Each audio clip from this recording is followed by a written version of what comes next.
The gavel cracked like a gunshot, and in that instant I knew how this was supposed to end. How many years Judge Nolan Cromwell thought my life was worth how satisfied Officer Keith Maddox expected to feel watching me led away.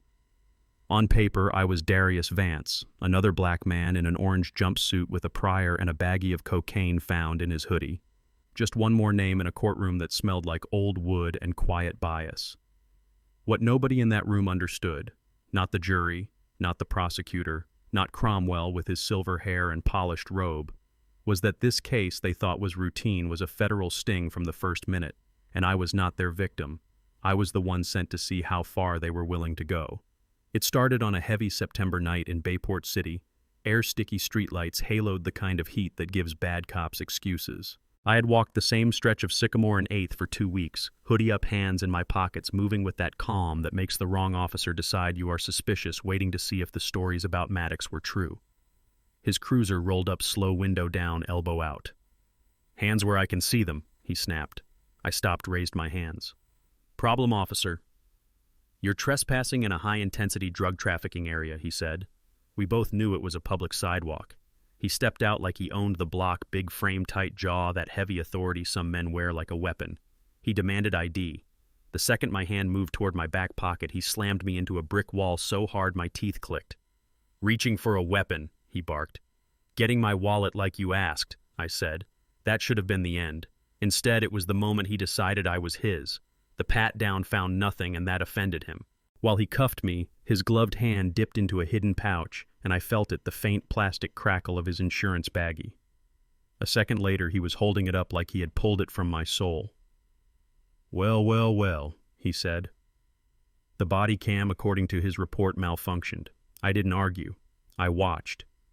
Because Darius Vance was a name built by the Department of Justice, and the man Maddox thought he was framing was me, Special Agent Leon Santos of the Civil Rights Division, months into an operation aimed at a pattern: Maddox's arrests, feeding Cromwell's harsh sentences, feeding bed quotas at a private prison company that seemed very sure those beds would be full.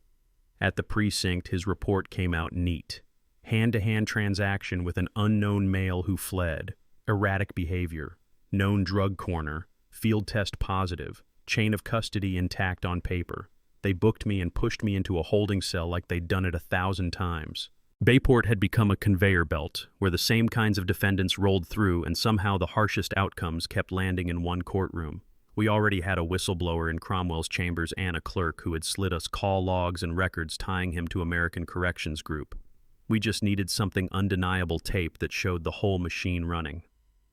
The next morning, they brought me to Cromwell's courtroom in shackles. My public defender, Jenna Riley, met me for less than a minute, eyes tired, hands full of files, but present. "I'm Jenna," she said. "They've charged you with possession with intent. Offer is 5 years if you plead today." "I'm not guilty," I said. She had heard that 1,000 times, but she still paused. "Okay," she sighed. "Then stand straight and let's see how hard they come at you." Hogan, the prosecutor, asked for $250,000 bail like it was nothing. Jenna called it punitive. Cromwell skimmed Maddox's report, never looked at me. Given the nature of the charges and the threat to this community, he said, "Bail is set at $250,000. Next case." Gavel down, life priced out of reach. That moment told us plenty. Back in county, I lived as Darius, but every day was data. Guards joked about Cromwell keeping numbers up, names repeated, same officers, same outcomes. Jenna kept coming. She found the 2-hour gap between when Maddox claimed he logged the drugs and when they actually hid evidence. She tracked down the bodega owner, Nazari, who told her I had been calm and Maddox went off for no reason. She pulled prior complaints about Maddox's malfunctioning cameras. "None of this lines up," she told me. "But in Cromwell's court with that cop, they're going to try to crush you. You sure you won't take a deal?" "I won't plead to something I didn't do," I said, and she studied me like part of her believed it. Trial day felt like stepping onto a stage. During jury selection, Jenna tried to strike a man who said, "If you get arrested, you probably did something." Denied. A woman who said she trusted police completely. Kept. Hogan used his strikes on every black juror he could. By the end, it was 12 white faces from safer neighborhoods. Hogan's opening painted Bayport under siege and Maddox as the thin blue line. Then Maddox took the stand uniform, crisp voice steady, and lied without blinking. I was loitering, nervous, making a deal, resisting. He found the drugs. No video.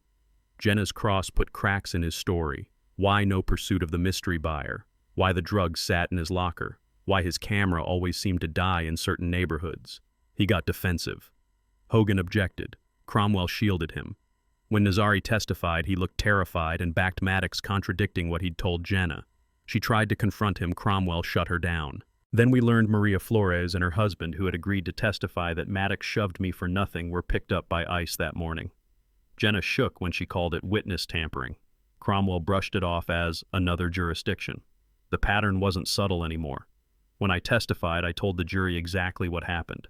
That he planted the baggie, that his story didn't match reality. Hogan came at me with my record, my address, my job. "So everyone is lying except you," he said. "The officer, the store owner, the system, all against one man caught with drugs in his pocket." You could feel the room tilt. That is what prejudice does. It makes his lie feel safe, and my truth sound like a trick. But this time, there was more on the record than my word. That night in chambers behind his private door, Cromwell met with Maddox. No cameras, they thought. Maddox bragged that Nazari had remembered that the immigrant witnesses were gone, that the jury looked good. Cromwell called him sloppy for the broken camera, and the time gap, then promised to tilt the jury instructions, shut Jenna down, land the maximum, keep their friends in private prisons happy. They spoke like men who believed nothing could touch them. They forgot someone had already wired the room, and that arrogance makes people loud. The next morning, Jenna gave a closing that came from her gut. She walked the jury through the failures, the timing. The fear asked if that felt like justice. Cromwell sliced pieces off her argument, threatened her with contempt, barred her from even saying witness tampering.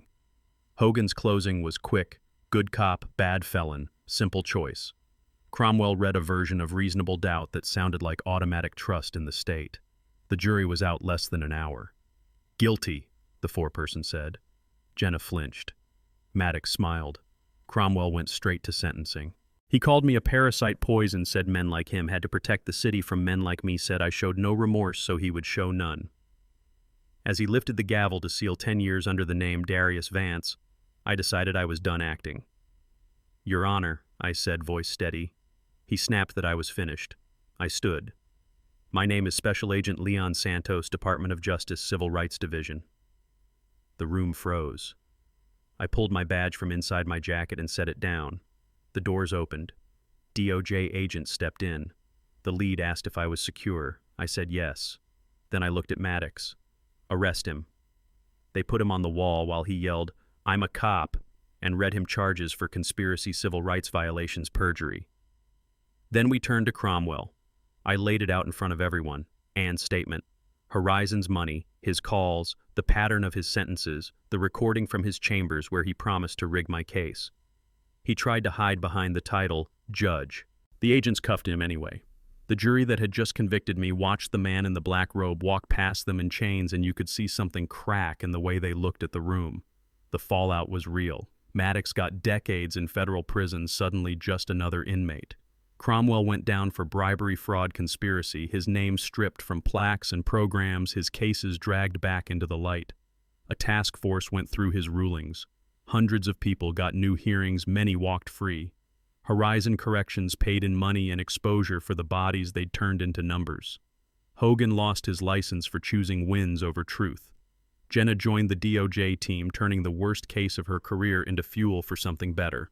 And me, I left Bayport with one more story that sounds like a script until you realize every piece of it lives in somebody's file. Because at the end of the day, this was not just about one dirty cop and one corrupt judge. It was about the quiet assumptions that made their behavior possible, the way a room full of people almost watched an innocent man get buried and called it order.